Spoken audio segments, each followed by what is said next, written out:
Hello दोस्तों, नमस्कार। Santoshi IAS में आप सभी का स्वागत है। आज आपका ज्योग्राफी का लेक्चर नंबर 15 होगा। इस लेक्चर में आपको 3 टॉपिक मिलेंगे।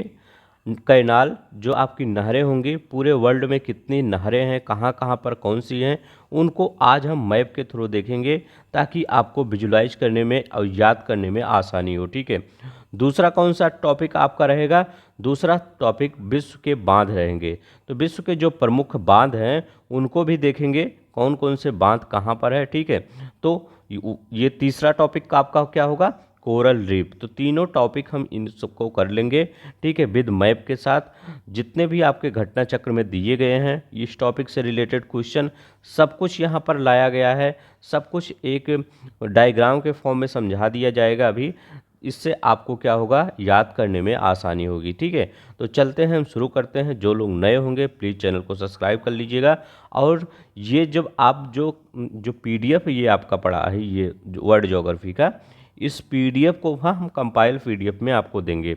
कंपाइल पीडीएफ में मतलब जब ये वर्ल्ड ज्योग्राफी, अब ज़्यादा दिन नहीं बचा है, कुछ ही लेक्चर और बचे हैं। जब ये कंप्लीट हो जाएगा तो आपका क्या हो जाएगा, ये कंपाइल पीडीएफ में दे दूंगा। जैसे हमने वो एंसेंट हिस्ट्री और इंडियन ज्योग्राफी दिया है, वो सब जाके पीडीएफ आप डाउनलोड, वहाँ पर जब आप टेलीग्राम में जाया करिए तो वहाँ एक फ़ाइल का ऑप्शन होता है। जब उस फाइल के ऑप्शन में देखेंगे तो वहाँ पर सिर्फ पीडीएफ ही होती है। तो वहाँ पर आप जाके कोई भी पीडीएफ चाहिए तो वहाँ पर से डाउनलोड कर लीजिए। सब कुछ फ्री ऑफ कॉस्ट ही रहता है। तो चलते हैं, हम शुरू करते हैं। आपका पहला, ठीक है, यहाँ पर कुछ चीज़ें आपको टफेस्ट लग सकती हैं क्योंकि हमारा एक ही मकसद होता है कि व्यू नहीं लाना है। क्योंकि अगर मैं व्यू लाना तो होता तो एकदम सिंपल चीज़ें हम बता देते। ठीक है, कुछ नहरों के बारे में, लेकिन हमने ऐसे ऐसे नहरों के बारे में आज बात करेंगे जो आपने कभी सुना भी नहीं होगा। ठीक है, तो चलते हैं, हम शुरू करते हैं। जो लोग नए होंगे प्लीज़ सब्सक्राइब कर लेंगे, लाइक कर देंगे अगर अच्छा लगेगा तो चलते हैं, देखते हैं पहला क्या कह रहा है आपका। यहाँ पे कह रहा है नहर, कील नहर के बारे में बात कर रहा है। कह रहा है ये कील नहर कहाँ पे स्थित है। तो कील नगर की अगर अवस्थिति हम देखें, उसका लोकेशन देखें, तो यहाँ पर आपको दिखेगा एक नॉर्थ सी। नॉर्थ सी इधर दिख रहा है। नॉर्थ सी के बाद इस साइड में कौन सा है? ये जो आपका बाल्टिक्स एरिया है, ये वाला, जहाँ स्वीडन, फिनलैंड, डेनमार्क, ये वाला एरिया पड़ता है। यहाँ पर बाल्टिक के बारे में याद रखिएगा, यहाँ पर ज्वालामुखी का विस्फोट नहीं होता। ये क्वेश्चन एक बार पूछा गया था। तो यहाँ नॉर्थ है और बाल्टिक के बीच में ये, तो मतलब मैंने सी बता दिया, लेकिन इसी सी के बीच में ये देखिए आपको यहाँ पर दिख रहा है कील नहर। कौन सी नहर? कील नहर। कहाँ पे अवस्थित है? ये जर्मनी में। तो आपके क्वेश्चन क्या बनेंगे? कील नहर कहाँ पे अवस्थित है? तो कील नहर कहाँ पे अवस्थित है? जर्मनी में अवस्थित है। अगर सागर पूछ ले किस किस सागर के बीच में है, तो ये बाल्टिक सागर और उत्तरी सागर, नॉर्थ सी और बाल्टिक सी के बीच में है, ये याद रखेंगे। एक कुछ दो क्वेश्चन यहाँ से आपका बनेगा कि कील नहर कहाँ स्थित है, जर्मनी बताएंगे। और ये अगर सागर पूछ लेगा तो बाल्टिक सागर और उत्तरी सागर के बीच बारे में बताएंगे। ठीक है, चलते हैं दूसरा, बेलैंड नहर। ठीक है, तो बेलैंड नहर के बारे में अगर हम देखते हैं, बेलैंड नहर, आप ये मत सोचिएगा ये सब कहीं क्वेश्चन पूछा नहीं गया।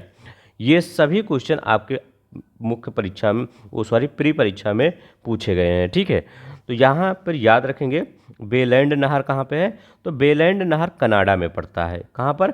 कनाडा में पड़ता है। ये आप जो जो 5 झीलें हैं, ग्रेट 5 झीलें, जिसको महान झीलें बोला जाता है, उन्हीं को, दो झीलों को जोड़ने का काम करता है। ठीक है, कौन कौन सा?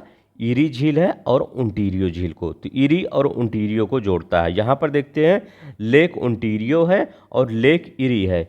इन्हीं लेक ओंटारियो और ईरी को कौन सा जोड़ता है? बेलैंड कैनाल जोड़ता है। बेलैंड नहर किसको किसको जोड़ता है? लेक ओंटारियो, लेक ईरी को।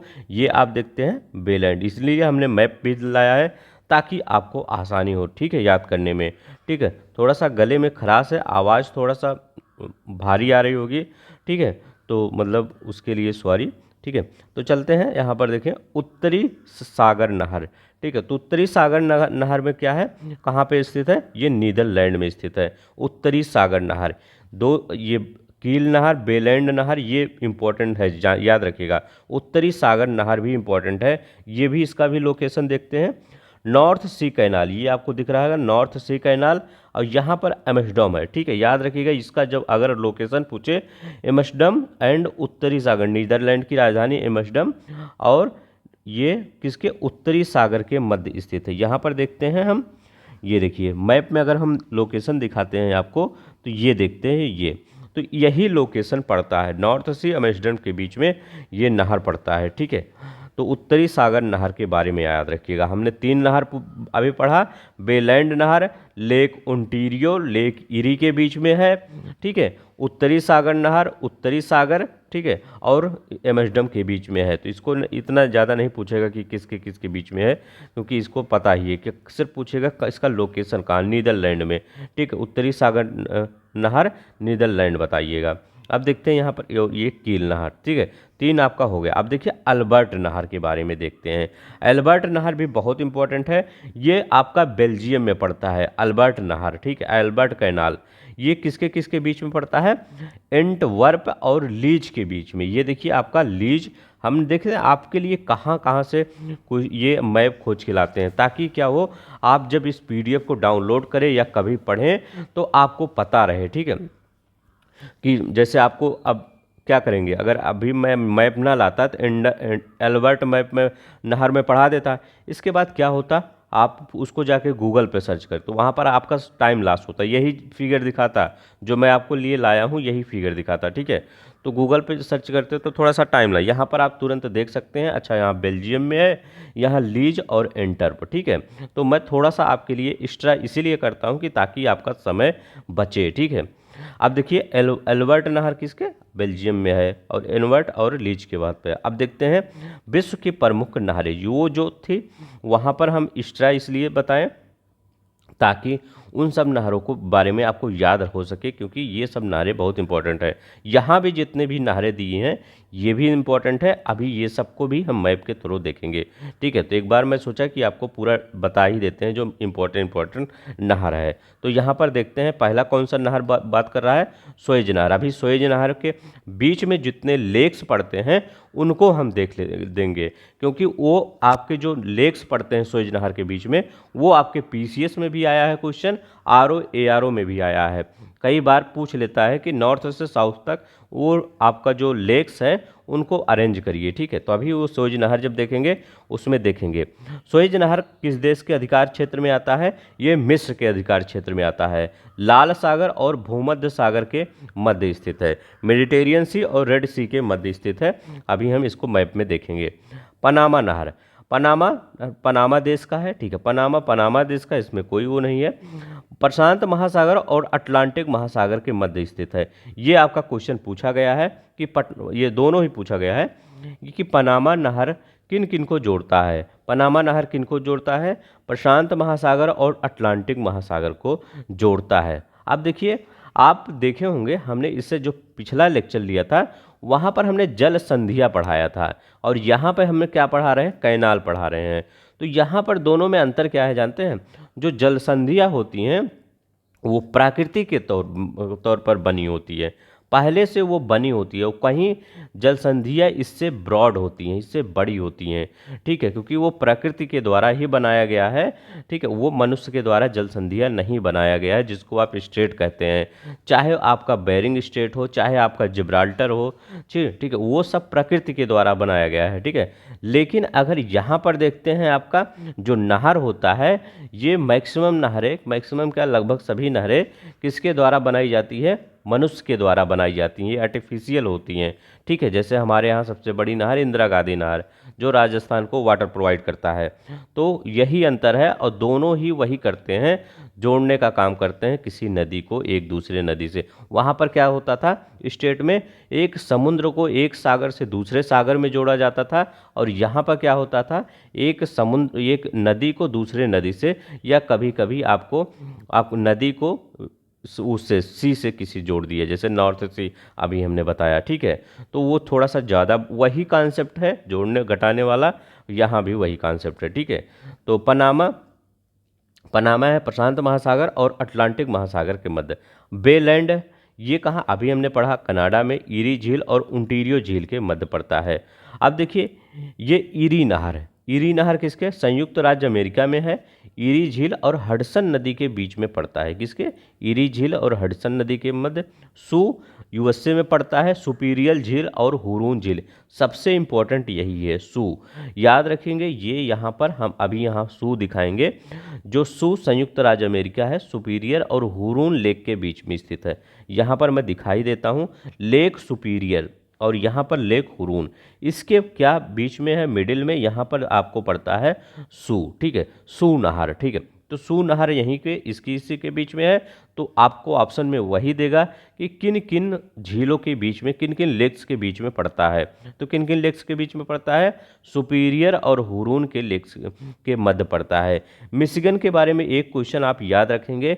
मिशिगन एक ऐसी झील है जो पूरी तरह से आपका यूएसए में स्थित है, ठीक है। और ये जो सुपीरियर है, हुरून है, ओंटारियो है और ईरी है, ये सभी चारों झीलें कनाडा और यूएसए दोनों में ही स्थित है। लेकिन जो मिशिगन है ये पूरी तरह से आपका यहीं पर यूएसए में ही स्थित है, ठीक है। तो ये याद रखेंगे। अगर मैं आपसे पूछूं कि पश्चिम से पूरब की तरफ ये पांचों झीलें ग्रेट लेक्स के बारे में आप बताइए, तो आप बताएंगे superior, Michigan, Hurun, eerie, Ontario. Ontario इधर याद कर लीजिएगा, सुपीरियर इधर, ठीक है। तो इसी के बीच में मिशिगन लगाइए, हुरून लगाइए, ईरी लगाइए, ठीक है। तो यहाँ पर हमने लेक्स के बारे में भी आपको थोड़ी सी जानकारी दे दी। अब देखते हैं यहाँ पर सुपीरियर और हुरून हमने वहाँ पर मैप में दिखाया। कील के बारे में अभी हमने बताया था, जर्मनी में है, बाल्टिक सागर और उत्तरी सागर के मध्य स्थित है। किसके मध्य, बाल्टिक सागर और उत्तरी सागर के मध्य स्थित है। न्यू वाटर बे, न्यू वाटर बे नीदरलैंड में पड़ता है, उत्तरी सागर और राटर के बीच में, ठीक है। न्यू वाटर बे कहाँ पर, उत्तरी सागर और रॉटरडैम के। अब देखिए उत्तरी सागर नीदरलैंड में, एम्स्टर्डम एवं उत्तरी सागर के बाद अभी हमने पढ़ा है।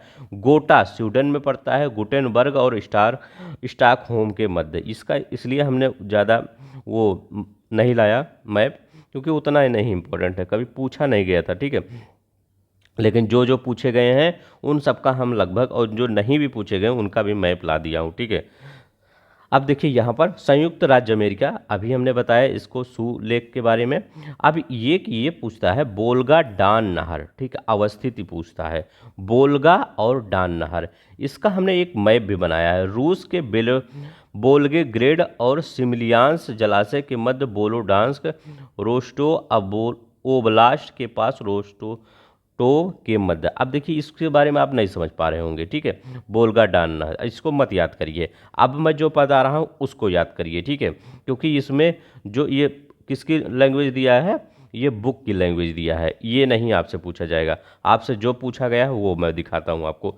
ये देखिए बोल्गा डान नहर, ये याद करिए। बोल्गा डान नहर क्या है, ये कैस्पियन सागर है और ये एजोब सागर है, दो नदियाँ हैं।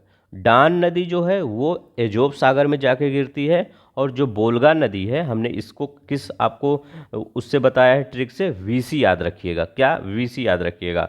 वी मतलब वोल्गा, सी मतलब कैस्पियन, ठीक है। तो बोल्गा नदी कहाँ पे जाती है, कैस्पियन सागर में जाते गिरती है।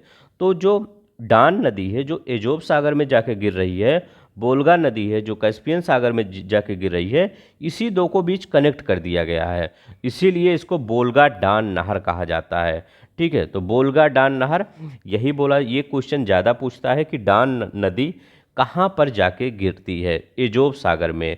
बोल्गा नदी कहाँ पर, कैस्पियन सागर में जाके गिरती है। और बोल्गा नदी को और डान नदी को कौन जोड़ता है, बोल्गा डान नहर जोड़ता है। ये प्रॉपर क्वेश्चन आप याद करिएगा, क्योंकि यहाँ से क्वेश्चन आपके बनने की संभावना है, बोल्गा डान रिवर, ठीक है। तो ये बोल्गा डान रिवर याद रखिएगा। देखिए इस मैप में अब यहाँ पर क्या था, थोड़ा सा बुक वाला लैंग्वेज था, आप ये नहीं, इस सिर्फ यहाँ पर ये याद रखिएगा, ये रूस के बेलोग्राड से निकलती है, जलाशय से निकलती है, ठीक है, बोल्गा, ठीक है। तो यहाँ पर ये हो गया, ठीक है। अब देखते हैं यहाँ पर सुएज नहर के सबसे ज़्यादा इम्पोर्टेंट कौन सा है, यही है, ठीक है। यहाँ से कई क्वेश्चन बने हैं, चलते हैं हम यहाँ पर देखते हैं सुएज नहर के बारे में, ठीक है। तो सुएज नहर के बारे में हम क्या यहाँ पर देखेंगे, पहले बात याद रखिएगा, सुएज नहर जब नहीं बना था तो तो हमारी और यूरोप के बीच में लगभग 7,000 किलोमीटर की दूरी, हम सबको ज़्यादा, केप ऑफ गुड होप देखे होंगे नीचे अफ्रीका से, वहाँ से हमको जाना पड़ता था, फिर जाके हम पुर्तगाल होते हुए यूरोप पे पहुँचते थे। जो पुर्तगाली यात्री आया था वास्को डिगामा 1498 में, वो केप ऑफ गुड होप से होके हुए आता था, ठीक है। तो मतलब ये बहुत लॉन्ग डिस्टेंस पड़ता था जब तक सुएज नहर नहीं बना था। आज भी अगर कोई सुएज नहर से ना जाके वैसे पड़ जाए तो काफ़ी लॉन्ग डिस्टेंस बन जाएगा, ठीक है।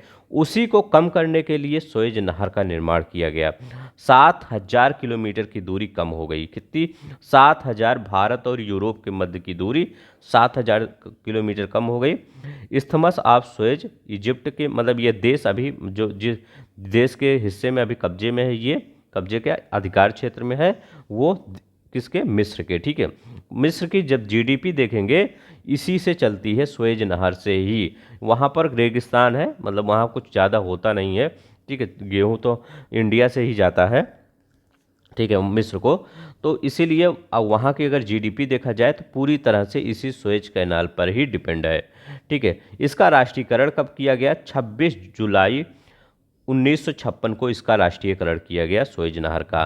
इसकी विशेषता क्या है? विश्व की सबसे बड़ी कृत्रिम झील है। अगर पूछा जाता है कि आपके भारत की सबसे बड़ी कृत्रिम झील, वो सॉरी झील करें, नहर, ठीक है, भारत विश्व की सबसे बड़ी नहर कौन सी है? सुएज नहर। अगर भारत की पूछा जाए तो इंदिरा गांधी नहर आप बता देंगे, ठीक है। अब देखें विशेषता क्या, भूमध्य सागर को लाल सागर से जोड़ता है, तो अभी हमने बताया है, ठीक है। इसके बन जाने से यूरोप और एशिया के बीच की दूरी में काफ़ी कमी आई है। अब देखिए जब सुएज नहर पढ़ लिए तो थोड़ा सा एक चीज़ और पढ़िए, ठीक है। ये यहाँ पर मैप यहाँ पर लाए हैं, यहाँ पर कुछ फैक्ट था तुमको लिख दिए मैप यहाँ पर। यहाँ से क्वेश्चन आपके प्रीवियस ईयर में पीसीएस में क्वेश्चन ये ऐसे आया था, सुएज नहर, जैसे सभी बच्चे क्या गए थे? सुएज नहर ये, लेकिन वहाँ के लेक पूछ लिए कि कौन कौन से लेक इसी सुएज नहर में स्थित हैं। तो सुएज नहर में कौन कौन से लेक स्थित हैं आपको वहाँ पर पूछेगा कि नॉर्थ से साउथ तक सुएज नहर के जो लेक्स हैं उनको बताइए। तो नॉर्थ से साउथ तक अगर सुएज नहर के लेक से देखते हैं, यहाँ पर क्या लिखा गया? सुएज नहर के क्षेत्र में उत्तर से दक्षिण की झील और झीलों का क्रम क्या है? पहले लेक मंजला है, तो ठीक है, तो ऐसे याद करेंगे लेक मंजला। तो आप मंजिल की अगर बात करते हैं तो मंजिल मतलब जब आपके दिमाग में मंजिल वर्ड आता होगा तो सबसे ऊपर ही भाग आता होगा, मतलब एक अल्टीट्यूड ही आता होगा कि हाँ वो पूरा ऊपर ही होगा, ठीक है। तो ऐसे याद करिए, लेक मंजला हो गया यहाँ पर। लेक मंजला के बाद लेक टिम्सा हो गया, लेक टिम्सा हो गया इस्मालिया, ठीक है, यहाँ पर पड़ता है लेक टिम्सा। ये आपको मैं जूम करके दिखा रहा हूँ, एक लेक टिम्सा। तो पहले कौन सा आ जाएगा? लेक मंजिला, फिर लेक टिम्सा। इसके बाद अगर बिटर लेक में देखें, पहले ग्रेट आएगा कि पहले लिटिल आएगा? ग्रेट बड़ा होगा तो पहले बड़ा आएगा। तो इसके बाद इसके नंबर पे, तीसरे नंबर पे कौन आएगा? Great bitter lake. Great bitter lake किस नंबर पे आएगा? तीसरे नंबर पे। उसके नीचे आएंगे लिटिल बिटर लेक, ठीक है, याद रखेंगे लिटिल बिटर लेक। तो ये आपका चारों ही ऑप्शन में आपको दिया रहेगा।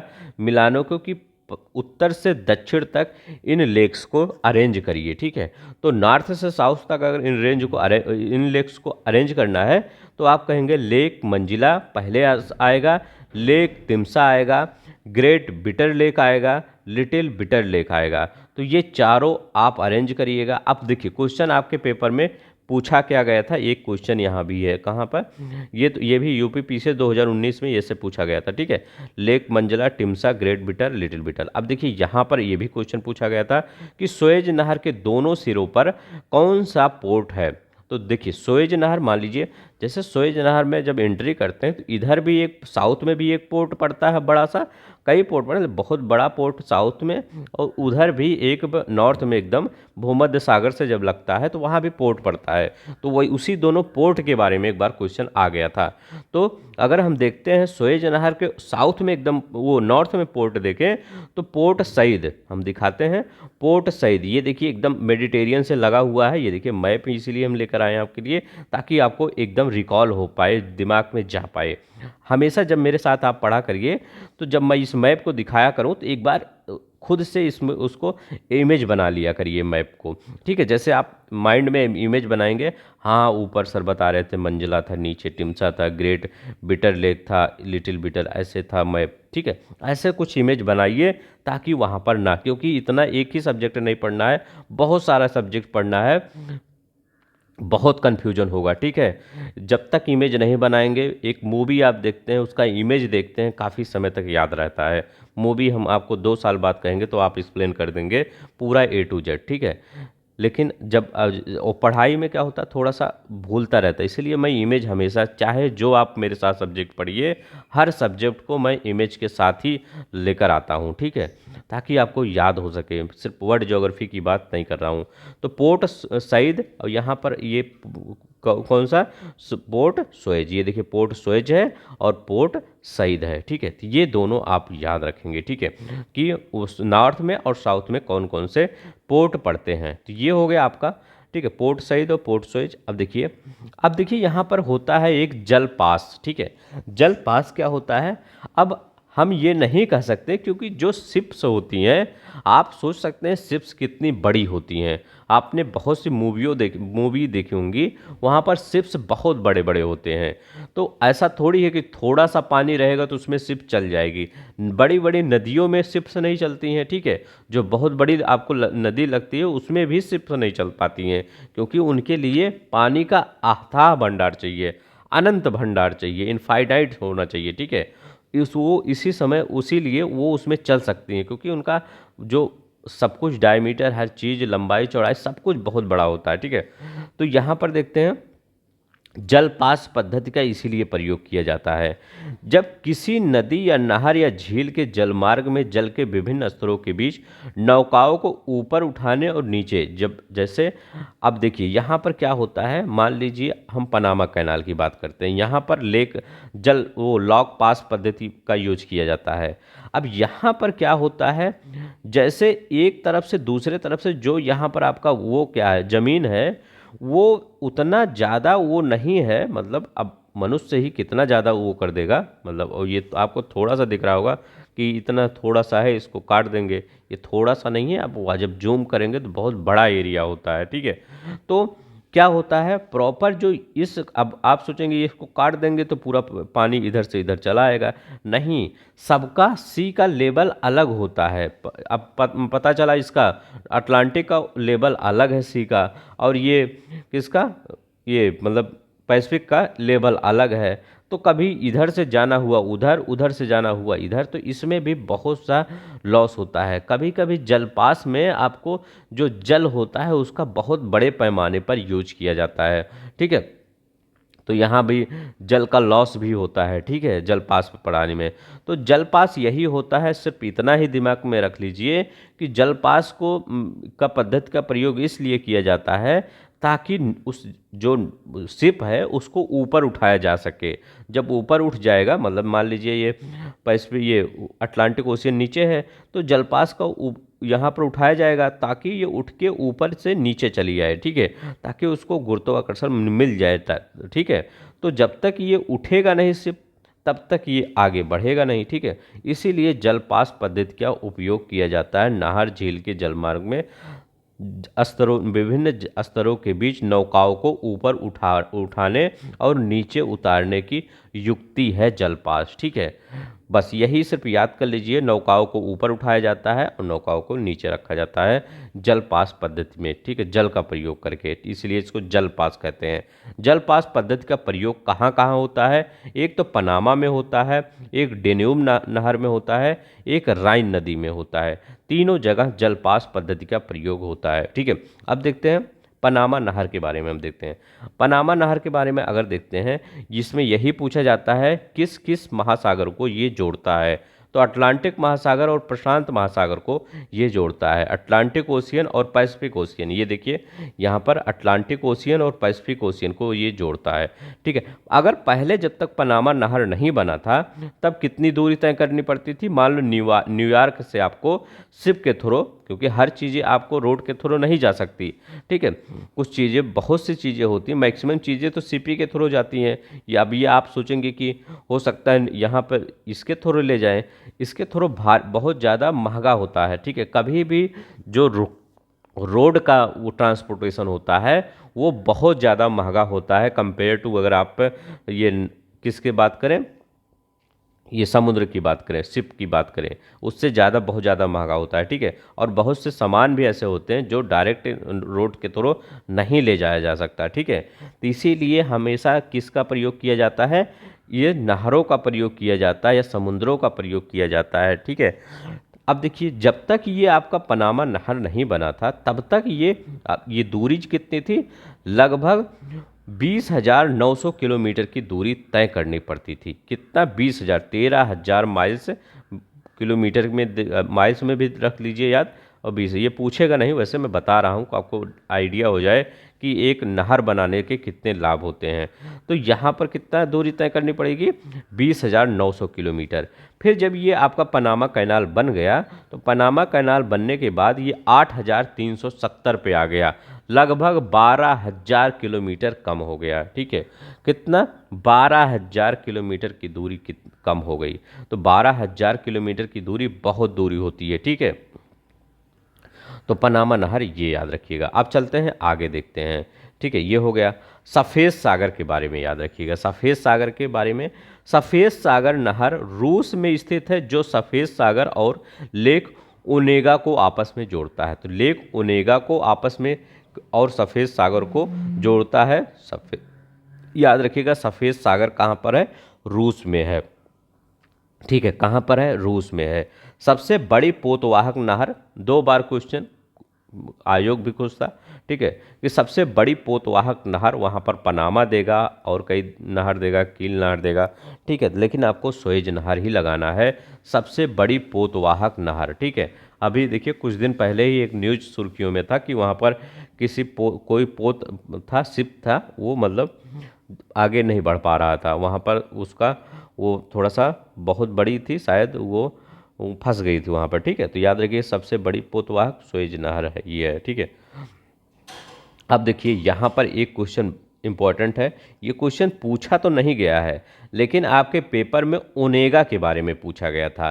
पीसीएस 2023 में ये लेक ओनेगा के बारे में पूछा गया था। अब 2024 में क्या कर सकते हैं, इसी लेक ओनेगा को लेक लडोगा के साथ जोड़ करके पूछ सकते हैं इसको कौन सी नदी जोड़ती है, ठीक है।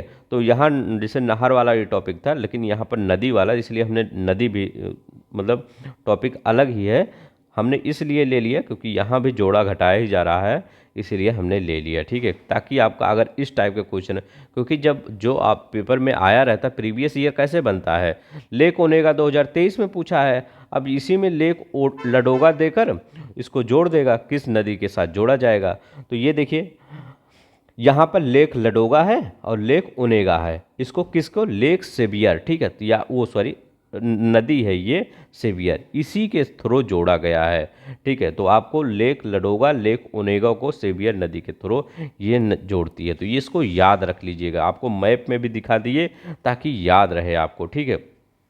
अब देखते हैं यहाँ पर विश्व के प्रमुख बांध देखते हैं। अब देखिए, ये जो बांध दिए गए हैं, ये बांध उतने आए नहीं है, सिर्फ यहाँ पर ये वाला आया हुआ है क्वेश्चन, ये वाला, और एक आपका नुरेक वाला आया हुआ है, ठीक है। लेकिन हमने इसलिए रख दिया है, बख्तियारी भी शायद आया था, ठीक है, बख्तियारी, ठीक है, ईरान में है जो। तो ये लिख इसलिए दिया हूँ ताकि आप एक बार सिर्फ देखिएगा, पूरा तरह प्रॉपर मत याद करिएगा ताकि आपका टाइम ना लॉस हो, ठीक है। तो एक बार देखते हैं, रोगुन बांध कहाँ पर है, तजाकिस्तान में है रोगुन बांध। सुआंग जियांग कोऊ कहाँ पर है, ये चाइना में है, याद रखिएगा। जिनपिंग फर्स्ट जहाँ चीन में है। नूरेक याद रखिएगा, ये पेपर में आया हुआ है, नूरेक बांध, इसीलिए क्योंकि हमेशा तो नूरेक पूछेगा नहीं, तो यहाँ पर हो सकता है रोगुन बांध पूछ ले कि रोगुन कहाँ है। जैसे ये तजाकिस्तान का नूरेक पूछा था तो हमने इसको भी लिख दिया कि रोगुन भी याद रख लीजिए। कभी इस बार नूरेक पूछा था, इस बार रोगुन पूछ ले, तजाकिस्तान में दोनों ही है। तो नूरेक और रोगुन बहुत ज़्यादा इंपॉर्टेंट है, ठीक है। कहाँ पर है, ये तजाकिस्तान में है दोनों। लियांग हेकोऊ कहाँ पर है, चाइना में है। जियाओन कहाँ है, चाइना में। जिलजोंदू कहाँ है, चीन में है। चीन का ज़्यादा नहीं पूछेगा क्योंकि चीन में बहुत ज़्यादा हैं, वो भी एग्जामिनर भी जानता है, इतने ज़्यादा बांध है कौन उसको याद करेगा। लेकिन जो जैसे रेगुन है, नुरेक है, ये सब यूनिक है, ठीक है, तो ये सब के बारे में पूछ सकता है आपका, ठीक है। ये चाइना में एक ही पूछा था जांग मऊ, इसको क्यों पूछा था, क्योंकि ये ब्रह्मपुत्र नदी पर है, बनाया गया था। इस पर सुर्खियाँ भी चली थी क्योंकि भारत इस पर वो कर रहा था कि अगर आप इस पर बांध बना रहे हैं तो पानी का जो फ्लो है वो रुक जाएगा, मतलब रुकेगा नहीं, पानी का फ्लो आता ही रहेगा लेकिन कम हो जाएगा। या जैसे आपने कभी बांध खोल दिया तो पानी ज़्यादा आ जाएगा, तो हमारे जो चाहे असम का काजीरंगा हो, असम का एरिया हो, ठीक है, वो वहाँ पर क्या होता है, बाढ़ आने का चांस हो जाएगा, ठीक है। तो इसीलिए भारत उसका विरोध कर रहा था, इसीलिए ये सुर्खियों में है। तो जांग मऊ उस समय आया था 2013 में। जांग मऊ या जंगामू ब्रह्मपुत्र नदी पर है, ये चाइना में है, ठीक है। अब देखते हैं यहाँ पर जिलियोंद चीन में है। ग्रांडे डिस्ट्रिक्ट स्विट्जरलैंड में है, ये इंपॉर्टेंट है। ग्रांडे डिक्सेंस स्विट्जरलैंड में है। बाई हेतान कहाँ पर है, तो बाई हेतान चाइना में है। बख्तियारी ईरान में है, याद रखिएगा, इंपॉर्टेंट है। दियामेर भाषा, ठीक है, दियामेर भाषा पाकिस्तान का, ये भी याद रखिएगा। पड़ोसी का है तो याद करना ही पड़ेगा आपको। दियामेर भाषा बांध कहाँ पे है, पाकिस्तान में है। इंगुरी कहाँ है, जॉर्जिया में। इंगुरी कहाँ है, जॉर्जिया में। यूसुफेली कहाँ है, तो यूसुफेली तुर्कियों में है, तुर्कियों में यूसुफेली है। मैरियन मैरोनो टॉरस मैक्सिको में है। नियो झादू चाइना में है, ठीक है। तो यहाँ पर जो जो मैं कह रहा हूँ अगर पूरा ना याद कर पाइए तो यहाँ पर ये वाला याद कर लीजिए, नूरेक याद कर लीजिए, ग्रांड डिक्सेंस याद कर लीजिए, और ये ईरान वाला बख्तियारी भाषा, ये भाषा वाला पाकिस्तान का याद कर लीजिए। जांग मऊ याद कर लीजिए, ठीक है। और मैनुअल मैनुअल माँ से ये मैक्सिको, ऐसे ही याद कर लीजिए, इसमें कोई ज़्यादा नहीं है। इंगूरी याद कर लीजिए, ठीक है। तो ये ही लगभग याद कर लीजिए थोड़ा सा, ताकि आपको पता रहे, ठीक है, किसी प्रकार से बांध पूछ ले, ठीक है। अब देखिए यहाँ पर क्या कह रहा है, नदी है, ये पूछा गया है, ठीक है, हमने ऐसे ही पूरा ला दिया, ये सही मिलान किया गया है, ठीक है।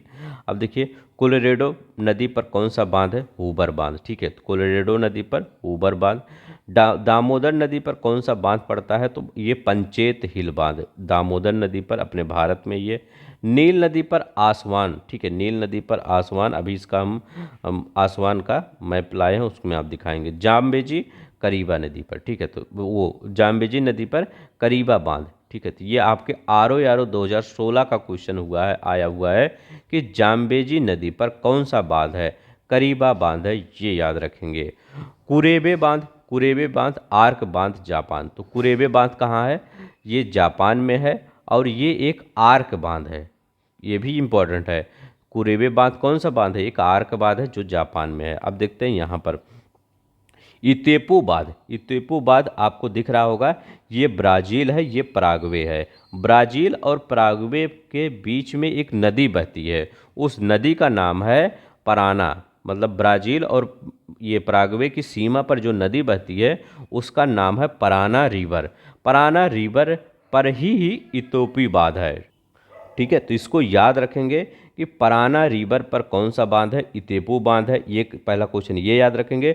दूसरा क्वेश्चन ये याद रखेंगे, जो इतेपू बांध है किसकी किसकी सीमा पर है, तो ब्राज़ील और पराग्वे की सीमा पर है। ये IS 1995 का क्वेश्चन है, इंपॉर्टेंट है, याद रखेंगे, ठीक है। आपके पेपर में ये क्वेश्चन प्रॉपर बन सकता है, बहुत ही इंपॉर्टेंट, सबसे ज़्यादा अभी हमने जो पढ़ाया यही इंपॉर्टेंट है, ठीक है। अगर लेक मंजिला को छोड़ दिया जाए क्योंकि वो भी बहुत इंपॉर्टेंट है, तो ये इतेपू बांध बहुत इंपॉर्टेंट है। ये देखिए आपको पराना रिवर दिख रहा होगा, इधर ब्राज़ील है, पराग्वे है, ये इतनी बार मैं आपको बताता हूँ, कई बार रिपीट भी करता हूँ अपने वर्ड्स को। कई बच्चों को थोड़ी सी प्रॉब्लम भी होती है, लेकिन मैं सोचता हूँ आपको हो सकता है एक बार में ना समझे, दूसरी बार में, तीसरी बार में समझ जाएँ, ठीक है। वैसे आप सब बहुत समझदार हैं, समझ जाते होंगे, लेकिन मैं अपने मतलब सेटिस्फेक्शन के लिए ही क्या करता हूँ, रिपीट करता हूँ, ठीक है। अब देखते हैं यहाँ पर बांध है और ये नदियाँ है। ग्रैंड कुली बांध कहाँ पर है, कोलंबिया नदी पर है। ग्रैंड कुली बांध। हुअर बांध कोलोरेडो नदी पर, अभी यहाँ पर हुअर पढ़े थे ना, हुअर कोलोरेडो नदी पर, ठीक है। तो देखिए यहाँ भी आ गया है क्वेश्चन, और ये वाला जो क्वेश्चन दिया गया ये भी आया है पेपर में, दोनों क्वेश्चन आ गया था। अब ठीक है, यहाँ नूरेक बक्स, ठीक है, तजाकिस्तान में, ठीक है, बक्स नदी पर। नूरेक कहाँ पर है? बक्स नदी पर है ये बांध है, और ये तजाकिस्तान में है, ठीक है। कहोरा या कबोरा ये जाम्बेजी में है, ठीक है। तो बासा कबोरा ये जाम्बेजी में है, ठीक है। जाम्बेजी में अभी हम और पढ़े थे करीबा बांध, ठीक है। तो याद रखिएगा कहोरा कबोरा, ठीक है, वही है शायद, ठीक है। ये जाम्बेजी नदी पर है, ठीक है। तो ये याद रखेंगे, नाम अलग अलग कर देते हैं, उसी में एक ही नाम के कई कर देते हैं। अब देखिए यहाँ पर आसमान बांध, सबसे ज़्यादा इंपॉर्टेंट अगर बांधों में है तो ये बहुत ज़्यादा पूछा जाता है। आसमान बांध कहाँ पर है? अफ्रीका में है। अफ्रीका में कहाँ पर है? तो याद रखिएगा अफ्रीका महाद्वीप में मिस्र में स्थित है आसमान डैम, ठीक है। कहाँ पर? इजिप्ट, ये देखिए इजिप्ट दिख रहा है मिस्र में। किस नदी पर स्थित है? नील नदी पर। झारखंड पीसीएस 2013 का क्वेश्चन है, ठीक है। आसमान बांध अफ्रीका में मिस्र में स्थित है, नील नदी पर स्थित है। अब देखिए यहाँ पर यूपीपी से 2013 में इस क्वेश्चन आया था, चीन में तिब्बत में क्षेत्र में ब्रह्मपुत्र नदी पर जांगमऊ बांध का निर्माण किया, जिससे ब्रह्मपुत्र नदी का प्रवाह धीमी होने की आशंका जताई जा रही है, ठीक है। तो वही जो हमने आप आसाम आगे बताया था कि असम वाला जो एग्जाम्पल लिया था वही, ठीक है, वही। तो यहाँ पर सिर्फ इतना याद रखिएगा, आसवान डैम, ठीक है। अब देखिए परवाल भित्ति, कोरल रीफ के बारे में हम देखते हैं। कोरल रीफ ये कह सकते हैं लार्जेस्ट लिविंग ऑर्गेनिज्म होते हैं, ठीक है। इनके बारे में हम थोड़ा सा देखते हैं, बहुत ही अच्छे अच्छे फैक्ट यहाँ पर आपके लिए लाए हैं, ठीक है। आपको आज पता चलेगा यहाँ पर होता क्या है। अब देखिए क्वेश्चन कैसे बनता है, ये सबसे इम्पोर्टेंट है, ठीक है। अब देखिए पहला क्वेश्चन यही बनेगा, रेन फॉरेस्ट की संज्ञा किसको दी जाती है? तो कोरल रीफ को। सामुद्रिक वर्षा वन इनको कहा जाता है, rain forest of sea. Rain forest of the sea किसको कहा जाता है? कोरल रीफ को। सामुद्रिक वर्षा वन अंतः सागरीय रूप में सर्वाधिक जैव विविधता का कारण होता है, ठीक है। ये क्या होता है? सर्वाधिक जैव विविधता का कारण होता है। सागरीय निर्माण कैसे होता है? सागरीय जीव मूंगों और कोरल पॉलिप के अस्थि पंजरों के समेकन और संयोजन द्वारा। अभी ये सब डिटेल में बताऊंगा कैसे इसका निर्माण होता है। देखिए अब देखिए पहले इसके बारे में ये याद रखिएगा, जो कोरल रीफ होते हैं कितने सही होते हैं सॉरी सॉरी जो कोरल रीफ होते हैं ये सिर्फ पूरे महासागर का जानते एरिया कितना कवर करते हैं? 0.08 से 0.16% एरिया ही कवर करते हैं। पूरे महासागर का 0.08% से 0.16% एरिया कवर करते हैं। ये आपके घटना चक्र का फैक्ट है, ठीक है। मतलब या नहीं कहीं और दिया रहे तो 0.5, ठीक है। तो मैं पहले बता दे रहा हूँ, ये आपका नोट्स जो बनता है जो घटना चक्र में जो दिया रहता है उसी का बनता है, ठीक है। अब देखते हैं यहाँ पर, अब आपसे पूछा जाए जब ये एरिया कितना आच्छादन करते हैं, मतलब अपना एरिया कितना रखते हैं, इतना एरिया रखते हैं। लेकिन अगर ये पूछा जाए ये कुल समुद्री प्रजातियों का कम से कम कितना भाग प्राप्ति स्थल होता है यहाँ पर, तो जितनी भी समुद्री प्रजातियाँ होती हैं, मतलब अगर मैं कहूँ 100% समुद्री प्रजातियाँ होती हैं तो 25% इन्हीं कोरल रीफ पर ही डिपेंड करती हैं या इन्हीं में ही रहती हैं, ठीक है। ये है, ये देखिए यही कोरल रीफ आपको ये दिख रहा है, यही है आपका कोरल रीफ। यहाँ पर देखिए ये वाइट कलर की मेनली होती है, लेकिन जब इस पे एल्गी आके जम जाती है तो वो कई कलर में दिखती हैं। अभी यहाँ पर देखिए ये ब्लू कलर ब्लैक कलर से दिख रहा है ना, यहाँ पर और भी कलर होता है इसमें, पिंक, हर चीज़ एकदम रंग बिरंगे कलर होता है, आप देखेंगे कभी, अभी शायद मैं दिखाऊँ आपको। देखिए विशेष तथ्य क्या है, कुल समुद्री प्रजातियों का कम से कम 25% भाग प्रतिस्थल के रूप में होता है। तो मेरा कहने का मतलब है, एक निष्कर्ष अगर निकालूं कि बहुत कम एरिया ये कवर करता है, लेकिन पूरे समुद्र जीव का 25% भाग इसी पर रहता है, ठीक है। सार्वजनिक निर्माण क्षेत्र, ये पूछा गया था आपके आईएएस के उस पेपर में कि सबसे ज़्यादा कोरल रीफ का निर्माण कहाँ पर होता है, तो 30 डिग्री नॉर्थ से 30 डिग्री साउथ तक। 30 डिग्री नॉर्थ साउथ मतलब समझ रहे हैं, जो मान लीजिए ये प्यारा भारत है आपका, वो पृथ्वी है, यहाँ पर आपका क्या है इक्वेटर है, तो इधर 30 डिग्री चले जाइए नॉर्थ में और 30 डिग्री साउथ में चले जाइए, ठीक है। तो इसी के बीच में प्रॉपर कोरल रीफ का निर्माण होता है, ठीक है। तो कभी क्वेश्चन आपके पेपर में ये बनता है, दो क्वेश्चन बनता है कि कोरल रीफ का निर्माण किन किन रेखाओं के बीच में होता है, तो 30 डिग्री नॉर्थ और 30 डिग्री साउथ के मध्य होता है। दूसरा क्वेश्चन ये बनता है कि कोरल रीफ का निर्माण कहाँ पर होता है, तो कर्क या मकर रेखा के बीच में भी होता है। तो ये RAS 2008 का क्वेश्चन है, पूछा गया था कि कोरल रीफ का मुख्यतः विस्तार कहाँ होता है, कर्क व मकर रेखा। तो यहाँ देखिए क्वेश्चन कंफ्यूज करता है ना, तो आप कंफ्यूज मत हुआ करिए, ठीक है। वो ऐसे ही लगाइए 30 डिग्री नॉर्थ से 30 डिग्री साउथ, या पूछे आपसे लगभग कर्क रेखा मकर रेखा इसी के बीच में पड़ती है, ठीक है। तो ये कर्क रेखा व मकर रेखा के बीच में ही इसका निर्माण होता है, ठीक। अब देखते हैं यहाँ पर ये जेजोन्थिलिया, यहाँ पर लिखा गया जुक्संथलाई शैवाल या जेजोन्थिलिया आप पढ़ते हैं, जोजनथलिया, ठीक है। ये कैसा एल्गी, आप देखिए शैवाल और एल्गी में बहुत ही अच्छा रिलेशन होता है। क्या शैवाल ये कहता है सॉरी मैं शैवाल एल्गी बोल रहा हूँ, कोरल और एल्गी में, ठीक है। तो शैवाल एल्गी तो एक ही है इसका, ठीक है।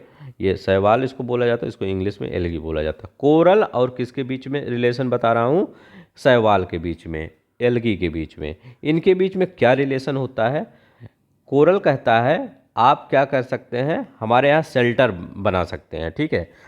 कोरल ये मत समझिएगा वनस्पति होती है, ये जीव होते हैं कोरल, ठीक है। याद रखेंगे ये जीव होते हैं, और जो एल्गी होती है वो एक प्रकार की वनस्पति होती है, काई की तरह होती है, इसीलिए उस पर कलर आ जाता है, ठीक है।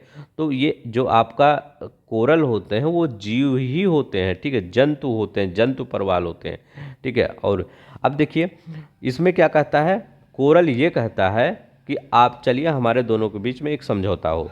समझौता क्या होता है कि हम आपको शेल्टर प्रोवाइड करेंगे। कोरल कहता है कि हम आपको शेल्टर प्रोवाइड करेंगे, तब एल्गी कहता है ठीक है। तो फिर कहता है आप हमको जब शेल्टर प्रोवाइड करेंगे तो आपको भी कुछ चाहिए, ठीक है। तो एल्गी जो मतलब कोरल, तो वो आपका कोरल कहता है कि मैं अगर आपको शेल्टर प्रोवाइड कर रहा हूँ तो आप हमको क्या कर देंगे, खाना देंगे, ठीक है, क्योंकि आप मेरे यहाँ रह रहे हैं, खाना आप बनाएंगे, ठीक है।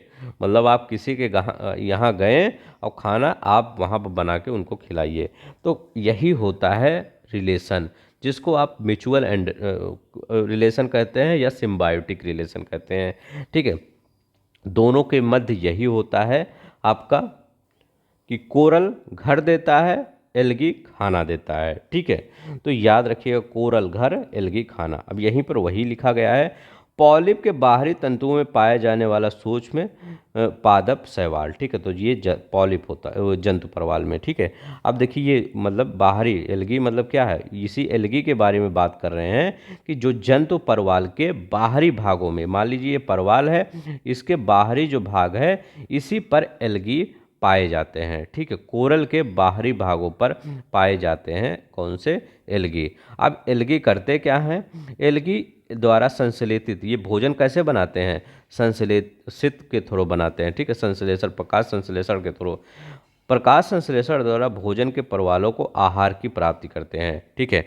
तो याद रखिएगा ये क्या करते हैं, परवाल संश्लेषण द्वारा भोजन बनाते हैं और परवालों को प्रदान करते हैं, आहार की प्राप्ति होती है। तो अभी हमने क्या बताया, कोरल रीफ और एल्गी के बीच सिम्बायोटिक रिलेशन होता है। तो अभी हमने सिर्फ यही कंक्लूजन रखिए कि जो कोरल होता है वो घर देता है, एल्गी खाना देता है, बस इतना याद रख लीजिए। और जो कोरल होता है वो जंतु होता है, ठीक है। क्यों जंतु होता है, क्योंकि जैसे जंतु अपना भोजन क्या बना सकता है, नहीं, हम सब क्या अपना भोजन स्वयं बना सकते हैं, ये मत सोचिएगा कि हम तो बना ही सकते हैं। मतलब जो पेड़ पौधे क्या होते हैं वो अपना भोजन स्वयं बनाते हैं, लेकिन मनुष्य हमेशा दूसरों पर डिपेंड होता है। अब ये मत कहिए कि किचन में जाके हम खुद बना सकते हैं, वो बात नहीं है। जो हम सब होते हैं हम दूसरों पर डिपेंड, हमेशा पेड़ पौधे जीव जंतुओं पर डिपेंड होते हैं। कि चाहे आपको वेज करना हो तो कहाँ पर, पेड़ पौधों पर, नॉन वेज करना हो तो जीव जंतुओं पर, ठीक है, डिपेंड होते हैं। लेकिन क्या होता है, पेड़ पौधे वो अपना भोजन स्वयं बनाते हैं, ठीक है।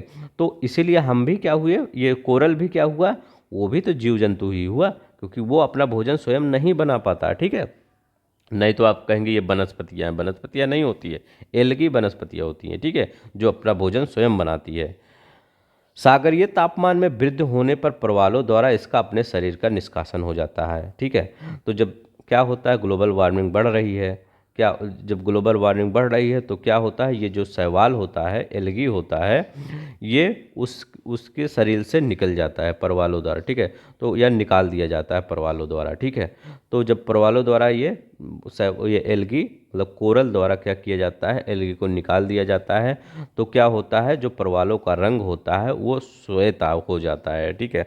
नहीं तो जब एल्गी उस पर चिपके रहते हैं तो वो कई रंगों में दिखते हैं, आपको पिंक दिखेंगे, ग्रीन दिखेंगे, येलो दिखेंगे, लेकिन जब वो एल्गी उस कोरल से निकल जाता है तो वो अपने वही उसमें आ जाते हैं और वाइट दिखते रहते हैं, जिसको आप प्रवाल विरंजक कहते हैं, ठीक है। क्या कहते हैं, प्रवाल विरंजक कहते हैं। मतलब अगर आप किसी के घर गए हैं तो क्या, पहले वो सादा खाना खाता था, फिर आपने उसके घर गए, आप एलगी हैं, आपने खाना अच्छा से बनाया, खिलाया, बढ़िया बढ़िया रंग बिरंगे खाना वो खिला रहे हैं, लेकिन किसी दिन क्या हुआ, आप उसके घर से चले गए, तो फिर उसी सादे भोजन पे ही आ जाएगा, ठीक है वो, ठीक है। तो वही ये भी चलता है, ठीक है। यहाँ भी वैसे वैसे ही समझ लीजिए कॉन्सेप्ट, आपको कभी भूलेगा नहीं। अब देखिए एटॉल क्या होता है, घोड़े की नाल की मुद्रिका के आकार की प्रवाल भित्ति। अब देखिए ये आपको दिख रहा होगा एटॉल, ठीक है, यही होता है क्या, घोड़े के नाल की,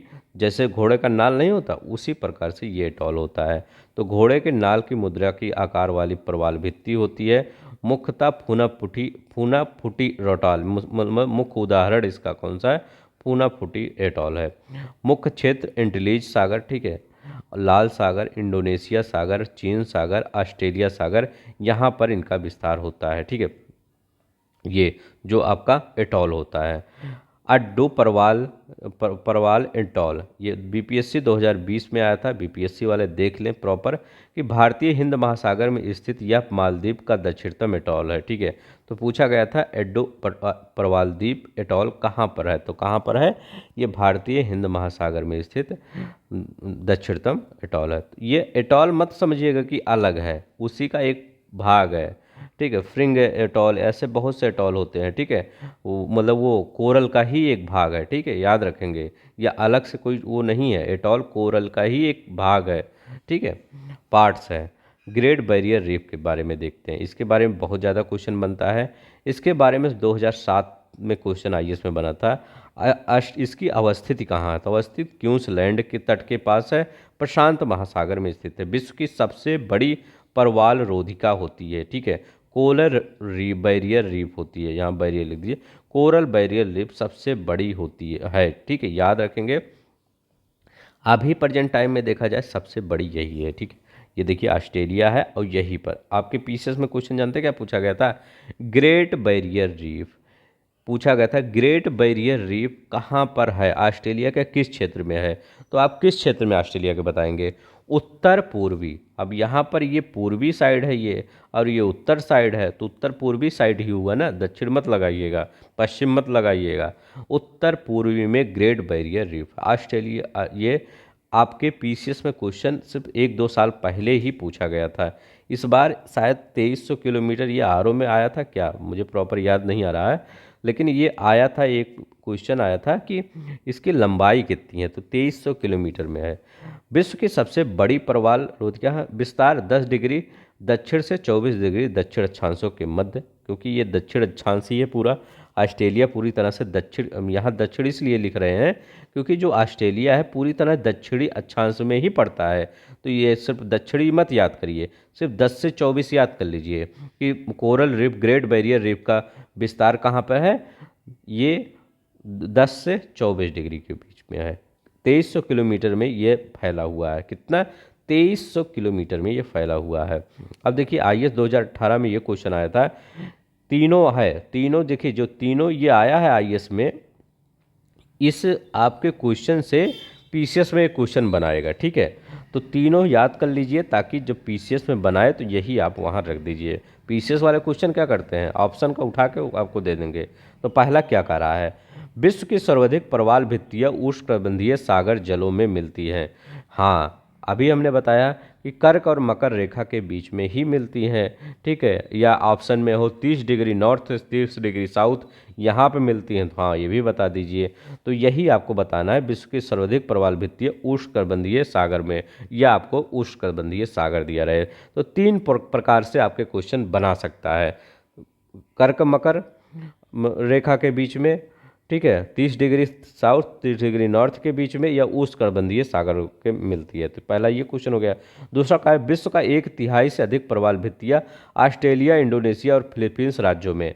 अगर मैं बात करूं, ऑस्ट्रेलिया में 19% कोरल रीफ पाया जाता है, और ये क्या, इंडोनेशिया में 17%, मतलब लगभग आधे यहीं पाए जाते हैं। ठीक है, आधा नहीं, थोड़ा सा कम, तो यहीं पाए जाते हैं। तो ये वर्ल्ड का यहीं पर 19%, 17% सब जगह पाए जाते हैं। ठीक है, अब देखिए, उष्णकटिबंधीय वर्षा वनों की अपेक्षा प्रवाल भित्तियाँ कहीं ज़्यादा संख्या में जंतु संघों का परिपोषण करती। ये बहुत ही इंपॉर्टेंट क्वेश्चन है, आपके ऑप्शन में यही आएगा स्टेटमेंट, क्योंकि आप ये सोच रहे होंगे कि जो उष्णकटिबंधीय वर्षा वन है, जैसे अमेजन का जंगल होगा, आप सोच रहे होंगे जो अमेजन का जंगल होगा वो ज़्यादा जो जीव जंतु होगा उनका शेल्टर होगा, उनके लिए खाना प्रोवाइड करता होगा, लेकिन उनसे ज़्यादा कौन करता है, उनसे ज़्यादा ये कोरल रीफ करते हैं। ठीक है, कोर परवाल भित्तियाँ करती हैं।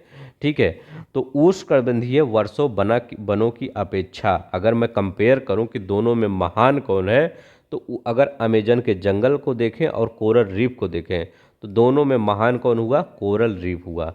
क्यों, क्योंकि उनसे कहीं ज़्यादा जीव जंतुओं का परिपोषण करता है, हर चीज़ें प्रोवाइड करता है, शेल्टर चाहे भोजन हर चीज़। ठीक है, तो ऑस्ट्रेलिया और इंडोनेशिया में ये आपका ये है, इसको बता ही दिया हूँ।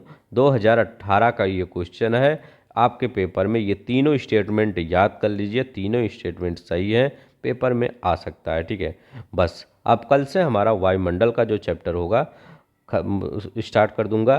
ठीक है, वो भी ज़्यादा दिन नहीं लगेगा, बहुत कम समय लगेगा। अब आपका इसी महीने में मैं हिस्ट्री और ज्योग्राफी ख़त्म करने वाला हूँ। ठीक है, मॉडर्न हिस्ट्री और वर्ल्ड ज्योग्राफी।